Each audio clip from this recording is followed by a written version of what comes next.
ಇಂದಿಗೂ ಅವರ ಹೆಸರು ನಮ್ಮೆಲ್ಲರ ಮನಸ್ಸಿನಲ್ಲಿ ಇದೆ ಅಂದರೆ ಅವರ ಕೆಲಸವನ್ನು ನಾವು ಎಷ್ಟು ನೆನೆಸ್ಕೋಬೇಕು ಅಂತೇಳಿ ನಾವೆಲ್ಲರೂ ಸಹ ಈಗ ಅವರನ್ನು ಒಂದು ಸ್ಮರಿಸುತ್ತಾ ಅವರ ಭಾವಚಿತ್ರಕ್ಕೆ ಪುಷ್ಪಾರ್ಚನೆಯನ್ನು ಮಾಡಿ ನೀನಗುವೆಯ ನನ್ನ ಸ್ಥಿತಿ ನೋಡಿ ಕನಸುಗಳಿದ್ದವು ನಮಗೆ ನೂರಾರು ಸೆರೆಮನೆ ಈಗ ನನ್ನ ಸೂರು ಅಂತೇಳಿ ಅಲ್ಲಿ ಭಾಳ, ಯಾಕೆಂದರೆ ಯಾರೋ ತಪ್ಪು ಮಾಡಿದೋ ಸೆರೆಮನೆಗೆ ಹೋದ್ರೆ ದುಃಖ ಆಗಲ್ಲ. ತಪ್ಪು ಮಾಡಿದರೆ ಸೆರೆಮನೆಯಲ್ಲಿ ಕುತ್ಕೊಂಡು ನಾನು ಒಂದಷ್ಟು ಯೋಜನೆಯನ್ನು ದಾಟಬೇಕಿತ್ತು. ಮುಂದಿನ ಪೀಳಿಗೆಗೆ ಒಂದಷ್ಟು ನಾಡು ನುಡಿ ಸಂಸ್ಕೃತಿ ಇತಿಹಾಸವನ್ನು ನಾನು ಸೃಷ್ಟಿ ಮಾಡಬೇಕಿತ್ತು. ಆ ಸಮಯ ಇಲ್ಲಿ ಹೋಗ್ತಾ ಇದೆಯಲ್ಲ ಅಂತೇಳಿ ದುಃಖಪಟ್ಟಂತಹ ನಮ್ಮ ಕೆಂಪೇಗೌಡರು ಸೆರೆಮನೆಯಲ್ಲಿ ಈ ನೋವೆಲ್ಲ ಅನುಭವಿಸಿ ಇವತ್ತು ಸಿಮೆಂಟ್ ಮಂಜೂರು ಒಳ್ಳೆ ಮಾತುಗಳನ್ನಾಡಿದ್ರು. ನಮ್ಮ ಲೋಕಸಭಾ ಸದಸ್ಯರು MP ಕೂಡ ಒಂದಷ್ಟು ಕೆಂಪೇಗೌಡರ ಬಗ್ಗೆ ಮಾತಾಡಿದ್ರು. ಎಲ್ಲರೂ ಕೂಡ ಕೆಂಪೇಗೌಡರ ಇತಿಹಾಸವನ್ನು ಸ್ಮರಣೆ ಮಾಡಿ ನಮ್ಮ ಸಕಲೇಶ್ವರ ಇತಿಹಾಸವನ್ನು ಸೃಷ್ಟಿ ಮಾಡಿದೆ. ಪ್ರಾರಂಭವಾಗಿ ನಮ್ಮ ಚಂಡಾಪಟ್ಟಣದಲ್ಲಿ ಪ್ರಾರಂಭ ಆಗಬೇಕಿತ್ತು, ಕೊನೆಗೆ ಅವರು ತಲುಪಿದೆ ಕೆಂಪೇಗೌಡರ ಮೂರ್ತಿ. ಅಲ್ಲೂ ಬಹಳ ವಿಶೇಷವಾಗಿ ಮಾಡಿದ್ದಾರೆ. ರಾಜ್ಯ ವಕೀಲ ಸಂಘದಿಂದ ಮತ್ತು ನಮ್ಮ ಮೋಹನ್ ಅವರು ಈ ತಾಲೂಕಿನ ವಕೀಲ ಸಂಘ ಆಗಿ ನೀವೆಲ್ಲ ಕೊಟ್ಟಂತಹ ಭಾರತ ದೇಶ ಅಲ್ಲ, ಇಡೀ ಪ್ರಪಂಚ ತಿರುಗಿ ನೋಡುವಂಥ ಕೆಲಸವನ್ನು ಮಾಡಿದ್ದು ಅದು ನಮ್ಮ ಕೆಂಪೇಗೌಡರು, ಅದು ನಮ್ಮ ಸಮಾಜದಲ್ಲಿ ಹುಟ್ಟಿರುವಂಥ ಕೆಂಪೇಗೌಡರು ಅಂತ ಹೆಮ್ಮೆಯಿಂದ ಹೇಳೋಕ್ಕೆ ನಾವು ಇಷ್ಟಪಡ್ತೀವಿ. ಯಾಕಂತ ಹೇಳಿದ್ರೆ ಇವತ್ತು ಇಡೀ ದೇಶ ಜೊತೆಗೆ ಇಡೀ ಪ್ರಪಂಚ ಬೆಂಗಳೂರು ಮೇಲೆ ಅವಲಂಬಿತ ಆಗಿದೆ. ಯಾಕಂತ ಹೇಳಿದ್ರೆ ಇವತ್ತು ಬೆಂಗಳೂರಲ್ಲಿ ಆಗ್ತಿರುವಂತಹ ಅಭಿವೃದ್ಧಿ, ಬೆಂಗಳೂರು ಆಗ್ತಿರುವಂತಹ ಈ ಸಾಫ್ಟ್ವೇರ್ ಆಗಿರ್ಬೋದು, ವಿವಿಧ ರಂಗಗಳಾಗ್ತಿರುವಂಥ ಅಭಿವೃದ್ಧಿ ಇಡೀ ಪ್ರಪಂಚ ತಿರುಗಿ ನೋಡುವಂಥ ಕೆಲಸವನ್ನು ಮಾಡಿದೆ. ಅದು ದೂರದೃಷ್ಟಿ ಯಾರಿಗಾರು ಅದು ಕೊಡುಗೆ, ಅದನ್ನು ನಾವು ನೆನೆಸ್ಕೊಬೇಕಾಗ್ತದೆ ಅಂತ ಹೇಳಿದ್ರೆ ಅದು ನಮ್ಮ ಕೆಂಪೇಗೌಡ, ನಾಡಪ್ರಭು ಕೆಂಪೇಗೌಡರು ಅಂತ ಹೇಳಕ್ಕೆ ಇಷ್ಟಪಡ್ತೀನಿ. ಯಾಕಂತ ಹೇಳಿದ್ರೆ ಅವತ್ತವರು ಬೆಂಗಳೂರಿನ ಒಂದು ಮುಂದಾಲೋಚನೆಯಲ್ಲಿ ಪ್ರತಿಯೊಂದು ಸಮಾಜಕ್ಕೂ ಒಂದೊಂದು ಪೇಟೆ, ಪ್ರತಿಯೊಂದು ಕೆಲಸಕ್ಕೂ ಒಂದು ಪೇಟೆ ಅಂತ ನಿರ್ಮಾಣ ಮಾಡಿದ್ದಾರೆ. ಜೊತೆಗೆ ಇವತ್ತು ಕೆರೆ ಕಟ್ಟೆಗಳು ಬೆಂಗಳೂರಿನ ನೆಮ್ಮದಿಯಾಗಿ ವಾಸವಾಗಿದ್ದಾರೆ ಜನ ಕುಡಿಯೋ ನೀರಿದೆ ಅಂತ ಹೇಳಿದ್ರೆ ಅದಕ್ಕೆ ಕೆರೆ ಕಟ್ಟೆಗಳನ್ನ ಅಭಿವೃದ್ಧಿ ಪಡಿಸುವಂಥ ಕೆಲಸವನ್ನು ಆಗಿರ್ಬೋದು. ನಿಮಗೆಲ್ಲ ಗೊತ್ತಿರೋಂಗೆ ಕೆಂಪೇಗೌಡರ ಸೊಸೆಯನ್ನು ಬಲಿ ಕೊಡುವಂತಹ ಕೆಲಸವನ್ನು ಮಾಡಿರೋದು ಅದು ನಮ್ಮ ಕೆಂಪೇಗೌಡರು. ಹಾಗಾಗಿ ನಾವು ಕೆಂಪೇಗೌಡರನ್ನು ನೆನೆಸ್ಕೊಳ್ಳುವಂಥ ಕೆಲಸವನ್ನು ನಾವು ಮಾಡಬೇಕಾಗ್ತದೆ. ಇವತ್ತು ನಮ್ಮ ಆಲೂರು ತಾಲೂಕಿನಲ್ಲಿ ಎಲ್ಲ ಅದ್ದೂರಿಯಾಗಿ ಕಳೆದ ವರ್ಷವೂ ಸಹ ನಾನು ಆಲೂರು ತಾಲೂಕಿಗೆ ಕೆಂಪೇಗೌಡ ಜಯಂತಿಗೆ ಬಂದಿದ್ದೆ. ಇವತ್ತು ಸಹ ಕೆಂಪೇಗೌಡ ಜಯಂತಿಗೆ ನೀವೆಲ್ಲ ಅದ್ದೂರಿಯಾಗಿ ಸಮಾಜದಲ್ಲೆಲ್ಲ ಸೇರಿ ಮಾಡಿರೋದು ಹೃದಯಪೂರ್ವಕ ಕೃತಜ್ಞತೆಗಳನ್ನ ಸಲ್ಲಿಸ್ತೀನಿ. ಯಾಕಂತಂದರೆ ಇಷ್ಟು ಒಗ್ಗಟ್ಟಾಗಿ ನೀವು ಮಾಡಿದ್ದೀರಿ ಅಂತ ಹೇಳಿದ್ರೆ ಅಲ್ಲಿ ಗೊತ್ತಾಗ್ತದೆ ನಮ್ಮ ಸಮಾಜದ ಮೇಲೆ ಮತ್ತು ಕೆಂಪೇಗೌಡರ ಮೇಲೆ ಇರುವಂಥ ಅಭಿಮಾನ, ಪ್ರೀತಿ ಅಂತ ಹೇಳೋಕ್ಕೆ ಇಷ್ಟಪಡ್ತೀನಿ. ಒಂದು ಸಣ್ಣ ತಾಲೂಕು ಆಲೂರು, ಆದರೆ ಇಷ್ಟು ದೊಡ್ಡ ಮನಸ್ಸಿನಲ್ಲಿ ಇಷ್ಟು ಜನ ಸೇರಿದಿರಿ ಅಂತ ಹೇಳಿದ್ರೆ ನಿಮಗೆಲ್ಲ ನಾವು ಆಭಾರಿ ಮತ್ತು ಅಭಿನಂದನೆಯನ್ನು ಸಲ್ಲಿಸುವಂಥ ಕೆಲಸವನ್ನು ನಾವು ಮಾಡಬೇಕಾಗ್ತದೆ.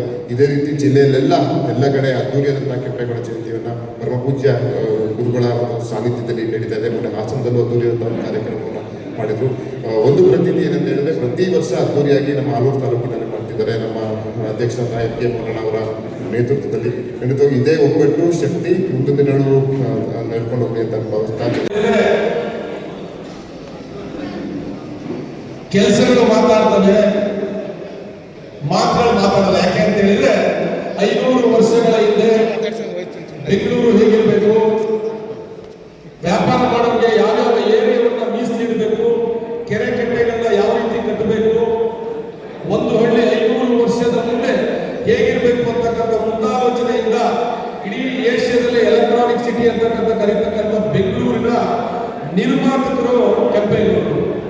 ಇವತ್ತು ಕೆಂಪೇಗೌಡರು ಅಂತಕ್ಕಂಥ ವ್ಯಕ್ತಿ ಏನಾದರೂ ಈ ಬೆಂಗಳೂರಿನಲ್ಲಿ ಹುಟ್ಟಲಿಲ್ಲ ಅಂತ ಹೇಳಿದ್ರೆ ಇವತ್ತು ಬೆಂಗಳೂರಿನ ಪರಿಸ್ಥಿತಿ ಹೇಗಿರ್ತಾ ಇತ್ತು, ನಮ್ಮ ರಾಜ್ಯದ ರಾಜಧಾನಿ ಹೇಗಿರ್ತಾ ಇತ್ತು ಅಂತಕ್ಕಂಥ ನಾವೆಲ್ಲರೂ ಕೂಡ ಯೋಚನೆಯನ್ನು ಮಾಡಬೇಕು. ಯಾಕೆ ಅಂತ ಹೇಳಿದ್ರೆ ಇವತ್ತು ಯಾವುದೇ ದೇಶದ ಪ್ರಧಾನಿಗಳಿಗೂ ಅಧ್ಯಕ್ಷರು ಯಾರೇ ಬಂದರೂ ಕೂಡ ಬೆಂಗಳೂರಿಗೆ ಬಂದು ಹೋಗ್ತಕ್ಕಂಥ ವಾತಾವರಣವನ್ನ ನಿರ್ಮಾಣ ಮಾಡಿ ಹೋಗಿರ್ತಕ್ಕಂಥದ್ದು ಶ್ರೀಮಂತ ಕೆಂಪೇಗೌಡರು ಅಂತೇಳಿ ನಾನಾದರೂ ಕೂಡ ಹೆಮ್ಮೆಯಿಂದ ಈ ಸಂದರ್ಭ ನಾನು ಹೇಳಲಿಕ್ಕೆ ಇಷ್ಟಪಡ್ತೇನೆ. ಯಾಕೆ ಅಂತ ಹೇಳಿದ್ರೆ ಕೆಂಪೇಗೌಡರ ಮುಂದಾಲೋಚನೆ ಬೆಂಗಳೂರು ಹೇಗಿರಬೇಕು ಅಂತಕ್ಕಂಥ 200 ವರ್ಷಗಳ ಹಿಂದೆ ಅವರು ಸೇವೆಯನ್ನು ಕೊಟ್ಟು ಹೋಗಿದ್ದಾರೆ. ದೊಡ್ಡವರು ಹೇಳ್ತಾರೆ ಟೀಕೆಗಳು ಸಾಯ್ತವೆ, ಕೆಲಸಗಳು ಉಳಿತವೆ ಅಂತಕ್ಕಂಥ ಈ ಉದಾಹರಣೆಗೆ ನಿಜವಾಗ್ಲೂ ಕೂಡ ಕೆಂಪೇಗೌಡರು ಅವರು ಮಾಡಿರ್ತಕ್ಕಂಥ ಕೆಲಸ ಅವರೆಲ್ಲೂ ಕೂಡ ನಾನಿಂತ ಕೆಲಸ ಮಾಡಿದ್ರೆ ಅಂತ ಎಲ್ಲೂ ಕೂಡ ಹೇಳಿಲ್ಲ. ಆದರೆ ಅವರು ಮಾಡಿರ್ತಕ್ಕಂಥ ಕೆಲಸ ಇತಿಹಾಸದಲ್ಲಿ ಸೇರ್ಪಡೆ ಆಗೋಗಿದೆ, ಇತಿಹಾಸದಲ್ಲಿ ಉಳಿದಿರ್ತಕ್ಕಂಥದ್ದು ನಾವು ನೋಡ್ತೀವಿ. ನಿಜವಾಗ್ಲೂ ಕೂಡ ಕೆಂಪೇಗೌಡರು ಈ ಬೆಂಗಳೂರಿಗೆ ಅವರದೇ ಆದಂಥ ಕೊಡುಗೆಯನ್ನು ಕೊಟ್ಟೋಗಿರ್ತಕ್ಕಂಥದ್ದು ಎಲ್ಲ ರಾಜಕಾರಣಿಗಳಿಗೂ ಕೂಡ ಮಾದರಿ ಅಂತ ಹೇಳಬೇಕು ತಪ್ಪಾಗಲಾರದು. ಯಾಕೆ ಅಂತ ಹೇಳಿದ್ರೆ ಯಾವುದೇ ಸ್ವಾರ್ಥ ಇಲ್ಲದೆ ನಿಸ್ವಾರ್ಥ ಸೇವೆಯನ್ನು ಮಾಡಿ ಬೆಂಗಳೂರಂತ ಮಹಾನಗರವಾಗಿ ಕಟ್ಟಿರ್ತಕ್ಕಂಥ ಕೆಂಪೇಗೌಡರಿಗೆ ನಿಜವಾಗ್ಲೂ ಕೂಡ ಇವತ್ತೇನಾದ್ರೂ ಬೆಂಗಳೂರು ಇಲ್ಲ ಅಂತ ಹೇಳಿದ್ರೆ ಲಕ್ಷಾಂತರ ಉದ್ಯೋಗಗಳು ಬೆಂಗಳೂರಲ್ಲಿ ಅನ್ನತಕ್ಕಂಥ ನಾವು ನೋಡ್ತೇವೆ. ಏನು ಇಲ್ಲದೆ ಬೆಂಗಳೂರು ಹೋಗಿರ್ತಕ್ಕಂಥ ಇವತ್ತು ಎಷ್ಟೋ ಜನ ಕೋಟ್ಯಾಧಿಪತಿಗಳ ಬರೆದಿರ್ತಕ್ಕಂಥ ನಾವು ಬೆಂಗಳೂರು ನೋಡಿದ್ದೀವಿ. ಹಾಗಾಗಿ ಕೆಂಪೇಗೌಡರು ನಿಜವಾಗ್ಲೂ ಕೂಡ ಇಷ್ಟು ಅದ್ದೂರಿಯಾಗಿ ಆಲೂರು ತಾಲೂಕು ಒಕ್ಕಲಿಗರ ಸಂಘದ ವತಿಯಿಂದ ಕೆಂಪೇಗೌಡರ ಜಯಂತಿಯನ್ನು ಮಾಡ್ತಕ್ಕಂಥದ್ದು ನಿಜವಾಗ್ಲೂ ಕೂಡ ಸಂತೋಷದ ವಿಚಾರ ಅಂತ ಹೇಳಿ. ಕೆಂಪೇಗೌಡರ 517ನೇ ಜನ್ಮ ಜಯಂತಿ. ಸ್ನೇಹಿತರೆ, ನಾಡಪ್ರಭು ಕೆಂಪೇಗೌಡರನ್ನ ಕೇವಲ ಬೆಂಗಳೂರು ನಿರ್ಮಾತೃ ಅನ್ನುವಂತಹ ಬಿರುದಿನ ಅಡಿಯಲ್ಲಿ ವಿಶ್ಲೇಷಣೆ ಮಾಡುವಂತಹದ್ದನ್ನು ನಾವೆಲ್ಲ ಸಾಮಾನ್ಯವಾಗಿ ಕೇಳಿದ್ದೇವೆ. ಅದರ ಆಚೆ ಅವರ ಕೊಡುಗೆ ಅಪಾರವಿದೆ. ಆದರೆ ಇವತ್ತು ನಮ್ಮ ಕಣ್ಣಿಗೆ ರಾಚಿಸ್ತಾ ಇರ್ತಕ್ಕಂತಹದ್ದು ಬೆಂಗಳೂರು. ಆ ಬೆಂಗಳೂರಿನಿಂದ ಇಲ್ಲಿಯವರೆಗೆ ಒಕ್ಕಲಿಗ ಸಮುದಾಯದ ಬಹುದೊಡ್ಡ ಕೊಡುಗೆ ಈ ನಾಡಿಗೆ ಏನು, ಈ ಮಣ್ಣಿಗೆ ಏನು ಅನ್ನುವಂತಹದ್ದನ್ನು ನಾವು ತಿಳ್ಕೋಬೇಕು. ಕೆಂಪೇಗೌಡರು ಹುಟ್ಟಿದ್ದು 1510ರಲ್ಲಿ. ಚಿಕ್ಕ ಬಾಲಕನಾಗಿದ್ದಾಗಲೇ ತಂದೆಯ ಜೊತೆ ವಿಜಯನಗರ ಸಾಮ್ರಾಜ್ಯಕ್ಕೆ ಭೇಟಿಯನ್ನು ಕೊಡ್ತಕ್ಕಂತಹ ಸಂದರ್ಭದಲ್ಲೆಲ್ಲ ತನ್ನ ಮನಸ್ಸಿನಲ್ಲಿ ಕಟ್ಕೊತಾ ಇದ್ದಂತಹ ಕನಸು ಏನು ಅಂತ ಅಂದರೆ, ಇಂಥದ್ದೊಂದು ರಾಜಧಾನಿಯನ್ನ, ಇಂಥದ್ದೊಂದು ನಗರವನ್ನ ನಾನು ನಿರ್ಮಾಣ ಮಾಡಬೇಕು ಅಂತ ಚಿಕ್ಕ ಬಾಲಕನಲ್ಲಿ ಹುಟ್ಟಿದ ಕನಸು. ಅವರ 21ನೇ ವಯಸ್ಸಿನಲ್ಲಿ ಪ್ರಭುವಾಗಿ ಅಧಿಕಾರ ಸ್ವೀಕರಿಸಿದರು. 27ನೇ ವಯಸ್ಸಿಗೆ ಬೆಂಗಳೂರು ನಿರ್ಮಾಣಕ್ಕೆ ಅಡಿಗಲನ್ನು ಹಾಕ್ತಾರೆ. ಅವರ ವಯಸ್ಸು ಆಗ 27. ನಾವು ಇವತ್ತು 27ರ ವಯೋಮಾನದವರು ಎಷ್ಟೆಷ್ಟು ಜವಾಬ್ದಾರಿಯಿಂದ ನಡ್ಕೊಂತಿದ್ದೀವಿ ಎನ್ನುವಂಥ ಅರಿವನ್ನು ಇಟ್ಕೊಂಡು ಈ ಮಾತನ್ನು ಹೇಳ್ತಿದ್ದೀವಿ. ಅವರು 27ನೇ ವಯಸ್ಸಿನಲ್ಲಿ ಅಡಿಗಲ್ಲಿಟ್ಟ ನಗರ ಜಗತ್ವಿಖ್ಯಾತವಾಯಿತು. ಹೆಚ್ಚು ಮಾತಾಡಲಿಕ್ಕೆ ಹೋಗಲ್ಲ. ಈಗಾಗಲೇ ಮೆರವಣಿಗೆ, ಯಾಕೆಂದರೆ ನನಗೆ ಬಂದಾಗ ತುಂಬ ಸಂತೋಷ ಆಯಿತು. 10:30ಗೆ ಪ್ರಾರಂಭವಾದಂಥ ಮೆರವಣಿಗೆ ಸುಮಾರು 1 ಗಂಟೆಗಳ ತನಕನೂ ಕೂಡ ವಿಜೃಂಭಣೆಯಿಂದ ಬೀದಿ ಬೀದಿಗಳಲ್ಲಿ ಕೆಂಪೇಗೌಡರ ಒಂದು ಪ್ರತಿಮೆಯನ್ನು ಇಟ್ಟು ಇವತ್ತು ಎಲ್ಲರೂ ಕೂಡ ಭಾಗವಹಿಸತಕ್ಕಂಥ ಒಂದು ಸಂದರ್ಭ, ಒಂದು ಶ್ಲಾಘನೀಯವಾದಂಥ ಸಂದರ್ಭ ಅಂತ ನಾನು ಭಾವಿಸಿದ್ದೇನೆ. ನಿಮಗೆ ವಿಶೇಷವಾಗಿ ನಾನು ಅಭಿನಂದನೆಗಳನ್ನು ಸಲ್ಲಿಸಲಿಕ್ಕೆ ಬಯಸ್ತಾ ಇದ್ದೇನೆ.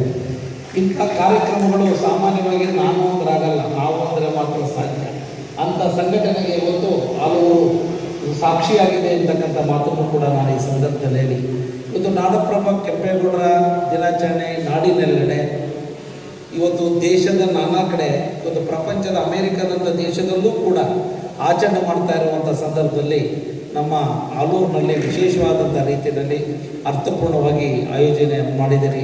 ಅದು ಸ್ವಾಗತಾರ್ಹವಾದಂಥ ವಿಚಾರ ಅಂತ ಕೂಡ ಹೇಳ್ತಾ, ಪ್ರಕಾಶ್ ಅವರು, ಶ್ರೀನಿವಾಸ್ ಅವರು